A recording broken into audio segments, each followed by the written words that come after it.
afternoon, ladies and gentlemen, this is Redberryweo here, and welcome back to another quick Civil Air Patrol video. In today's video, we are talking about intensity. And this is something that I've been meaning to make. I actually was going to make it probably a year or two ago, and I do apologize for those of you who did want to see a video on intensity, but here it is. I also have been receiving a couple of comments on what do you do for intensity just in general? Like, how do you increase the intensity? So whether you are at encampment or at your unit's weekly meetings, I hope that this serves as a good set of tools for you to implement during training. So to kick this off, what is the purpose of intensity? A lot of people, when they hear intensity, they're like, okay, just yelling. And sure, that's sort of it, but not really. Think of intensity as what tools can we utilize to increase the alertness and sharpen the focus of those who are in training. And this can be done in a positive way. This can be done in a little bit more maybe of a negative or a neutral way, but it's not supposed to be a punishment. It's not supposed to be bullying or breaking people down, breaking people down to build them up. No, that's not the point of intensity. The point of intensity, again, is to sharpen that focus and increase the alertness of people. So think of intensity as a scale. 0 being people are asleep versus 10 being overwhelmed, insanity, everything is chaotic, it's just so much happening all at once. Think about whenever you're doing an activity, it will inherently have some kind of intensity. Whether it is lower or higher on that scale, everything still has some kind of intensity to it. So whenever you have an activity, think about what is the training purpose and what is the intensity, and is the intensity appropriate for that objective you are trying to accomplish. If you are at any point using kind of that negatively directed intensity that I talked about earlier, normally it should be couched with some feedback, because if someone is messing up, maybe asking why or trying to find steps to improve the situation will help facilitate more learning than just telling someone, oh, you are a failure. Yeah, that's not even remotely useful. We're not trying to put people down. We are trying to bring them up. We're trying to get them excited. We're trying to get them empowered. And by using these different tools, we can help them get there. So one thing that you can use to adjust the intensity in a situation is the tone in which you deliver verbal communication. When I do these videos, it's more of an informal tone. There's nothing wrong with that. My objective is for you to learn something. And if I was just screaming at the camera for half an hour or 20 minutes, however long the videos are, you probably wouldn't want to watch them. So, when I deliver these videos, I try to be direct with what I am saying, while also enunciating my words clearly, having a more casual tone to it in general, and the words, the way that I use them, and the way that it's delivered, help facilitate the intensity of these discussions. So if you think of this video in terms of its intensity, it's probably towards a 2. But well, maybe a 3. It depends. It depends on how focused you are right now. You might have this playing in the background, in which case it would be lower on the intensity scale. But I digress. Let's say we've got a cadet. We got Lieutenant Pumpkin. I'm going to say this was Lieutenant Pumpkin. Lieutenant Pumpkin consistently comes to unit meetings not really caring. Very disrespectful during classes, says it's a waste of time, and just generally doesn't seem to want to be there. So let's say that the cadet staff, cadet programs officers, they've determined that it isn't a problem at home or anything. They aren't super stressed with school. They're just being disrespectful to be disrespectful. I might have a very direct conversation with them with a very different tone than how I normally do my videos. So, I will demonstrate. Lieutenant Pumpkin, the expectations for cadet officers is that they are carrying themselves with respect, embodying the core values, and modeling the behaviors that we expect of cadet officers. Do you feel like you have been meeting those expectations? That is a very different tone than, let's say, like, I've never had a conversation with this cadet before and it's just a brand new problem and I don't know what's going on. I might say, hey, Lieutenant Pumpkin, can I talk to you for a second? I just want to see if everything's okay. I don't know if anything's going on, but we've seen a couple of things here at the meetings where there's been a little bit of disrespect during classes. So if we could talk about that, I would appreciate it. See, that second example is much lower on the intensity scale than me being more direct and adjusting the way that I say my words to Lieutenant Pumpkin. Now, Lieutenant Pumpkin's fine. Lieutenant Pumpkin is now respectful, in theory. I didn't play out those full discussions because that's kind of like a back and forth dialogue and I'm just demonstrating here. But really, you can adjust your tone to the situation to adjust the intensity. And if you want to be more direct, if you want to be... You still need to be respectful, okay? We're not belittling people. Like, when I did that example, I didn't say you are a failure of a cadet officer, just as an example. I didn't belittle them. I asked a question very bluntly and in a very stark tone, but I made sure that I was still respectful while being direct. So, again, tone is something that you can adjust in order to slide that slider along the scale of intensity. Next that we'll talk about is how the cadets are positioned. So having them stand at attention is very different than having them stand at rest, right? So that actually reminds me, I'm going to do a quick side tangent here. There are a couple of encampments or squadrons in general that when they have cadets reading something, this is the closest book I have, so I'm going to use this. When they have cadets reading something, they stick their elbows out like this. 90 degrees, they say. 90 degrees. What's the training purpose of this? What regulation says they have to hold their encampment handbook or standard operating procedures handbook like this? There isn't. There literally isn't. So if you don't know what the training purpose is of something, and I ask, what is the training purpose of this? What is the objective here? And you can't answer it very directly like that, why are you doing it? What I did, well, we had a whole discussion with the commandant. Great person. Very, very awesome person. I appreciated this person. Basically, they challenged the idea of why are we doing this? And the reason why we did it was a logical fallacy called appeal to tradition, which you've probably heard of if you're doing later phase leadership stuff in Civil Air Patrol. But basically, appeal to tradition is we've always done it that way. So we want to continue to do it that way. That's a problem. So what we had our students do is instead of having their elbows out like this, we had them do this. And they still had to stand at attention, don't get me wrong. That's more focused because they were required to be doing this. Or they were standing at parade rest, so they weren't locking their knees. And they would do this instead of this. This is so uncomfortable. Like, for me, when I had to do that 13 years ago, like my encampment, we did this. And honestly, I was like, my arm hurts. And I would be more focused about keeping my arm up because I was scared of getting yelled at than actually reading the materials. Which really isn't great because I didn't get anything from it. So, again, this versus this, the only difference is that my elbow is down. So, think about it. What is the intent?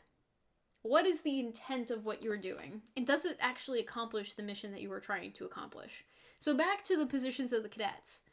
Standing at attention and doing something is very different than standing at rest, or maybe sitting on footlockers and relaxing, or sitting in the grass and chilling out.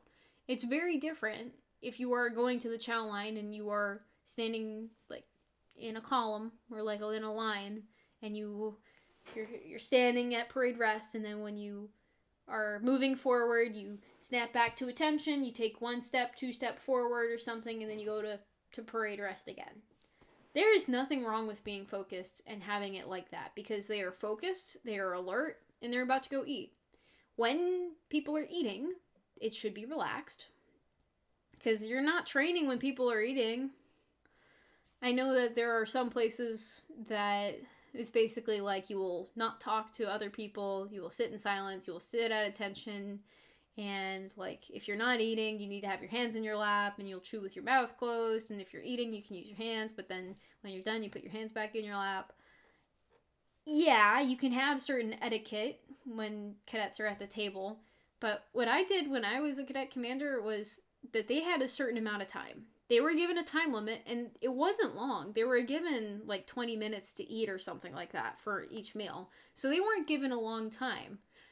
But once they had finished eating, they were allowed to quietly chat amongst themselves and hang out a little bit. And what I did was I would talk to the students and sit down with them. There's nothing wrong with being personable. But anyway, we were talking about the positioning of cadets. If they are learning a brand new thing for the first time, it's harder for them to be able to focus and retain the information if they're like standing at attention and they're higher on that intensity scale than if it's a little bit lower and you're teaching them what those standards, what those expectations are for the beginning. Just keep in mind, having people at attention versus at rest does increase or decrease the intensity of the situation. The next one that I'd like to talk about is the strictness of standards. So, to kick things off, first you need to teach people what your expectations are before you hold them to it. Yeah, when I first went to encampment, I was yelled at a lot. The first thing that I was told was, stay off my grass, salute your officers, and get out of my van. And I was like, what? And it was just screamed at me. And so for me, I was very overwhelmed because I was like, I have no idea what's going on. And it just kind of went over my head. And then people started screaming at us, blowing whistles and stuff. And I was like, what? I don't even know what's going on. I don't know where my stuff is. So from my experience, just being screamed at wasn't great. And I didn't really get a whole lot out of it. Honestly, I respected the people who screamed at me less than the people who didn't scream at me. Because the people who didn't scream at me, like, it seemed like they were at least remotely respected me. And I felt like I could talk to them more so than the people that just kind of like screamed and kind of went on little mini power trips. Standards are things that you uphold your cadets to. That can be uniforms. Like, are they putting their insignia on correctly? Are they wearing their ribbon racks correctly? Are they properly blousing their pant legs? There are things that you can hold people to once you've made sure they understand the standard. And then upholding that standard can become more strict if you want it to be higher intensity. And with like encampment, inspections are supposed to be done by the flight staff at the beginning of the week. And then over the course of the week, it gradually builds up to higher and higher echelons where even like the encampment commander might be helping with the final inspection. Or some cases, the wing commander comes around and does inspections. Who knows? It varies between wings. But the standard at which the flight commanders and the flight sergeants hold their students determines how well they'll do throughout inspections in the week. So first, teaching those standards, and you can use like the tell, show, do method, where you show them. So let's say you're teaching how to do insignia, you might have an example blouse put down, and then you have everyone gaggle around, and you show them, and you talk them through, making sure that it's 1 inch from the collar, that it's parallel, and that it's centered. And then you might even put it on, you look in a mirror to make sure that it is centered.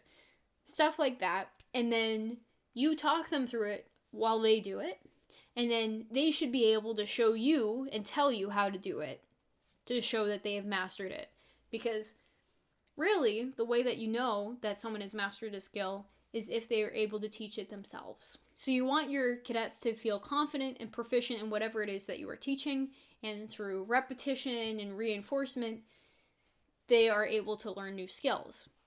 So that insignia example works with both squadrons and with summer activities like encampment. So going back into the strictness of standards, you can also set time limits to things. That's something that I mentioned in one of my previous videos about encampment. You can tell students, hey, you've got 5 minutes to get everything together, be packed, and go. Or even like for PT in the morning, instead of like banging trash can lids together, which is how I was woken up several times during my first year of encampment, banging trash can lids together. There's a difference between that, that's not respectful in any way. That's just obnoxious, to be honest.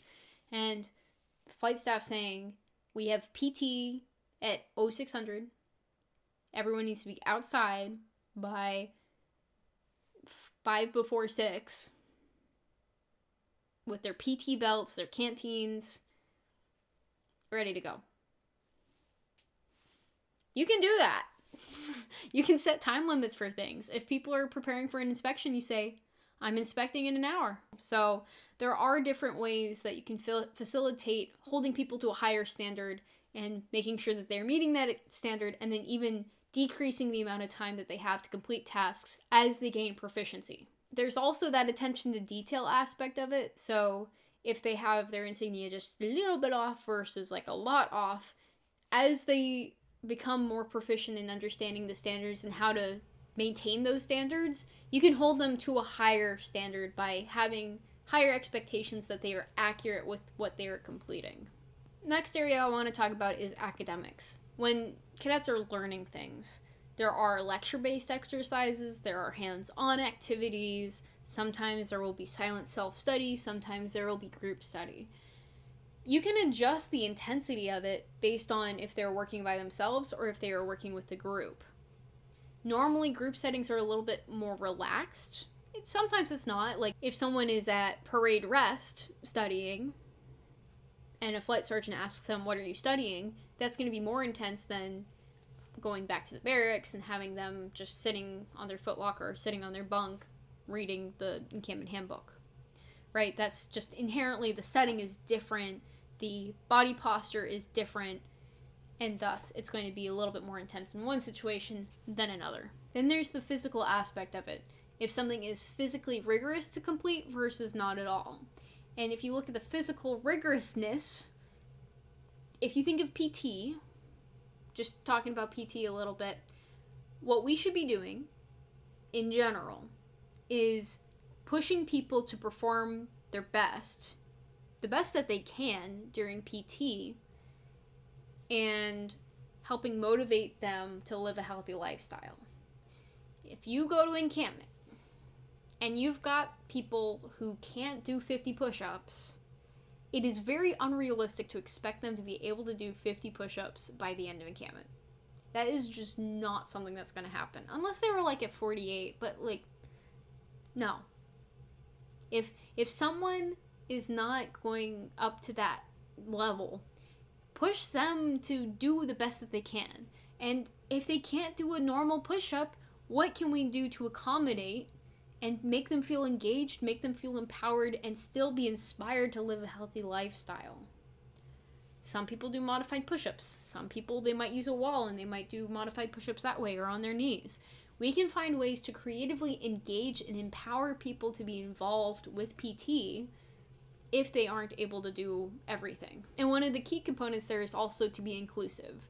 So if, like on the squadron meeting side, some people may not necessarily be meeting the fitness standards. And so a squadron could come up with different creative solutions. One might be to have like running buddies. One might be to have like a weekly squadron run available. Who knows? There are a lot of things that you can do.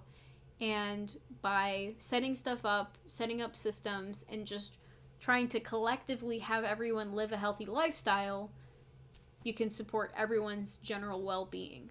And then there's self-leadership. So self-leadership, think of that as like initiative. Some people will take initiative. Some people may not. It's generally a soft skill that people have to learn with experience. So squadron meetings, encampments, or other summer activities, there's a lot of room for initiative. When people first are learning things, a lot of times they'll need direction. They will need to be told, this is what you do. Here's how you do it. And then they might just need a little bit of wiggle room where you give them general guidance and then you say, go ahead and do it. And then there's just having them do it themselves. When I went to encampment several years ago, there was an entire squadron that just led themselves. The students led themselves. The cadet staff would say, okay, we're going here. The students said, okay, we will go. And what they did was they grabbed these like Lowe's bins thing, like the big paint can things. They would take a ruler and they would pound on it like a drum to do cadence, and they would just go places. And the cadet staff didn't have to call the commands. They just did it themselves. The guide would call it, which was impressive. And like that is a tremendous amount of just having full authority to be able to carry out whatever they're supposed to get done. And I'm not saying that the students should just run around by themselves. No, that is not what I'm saying. But what I am saying is that they were given the authority to be able to carry out different things.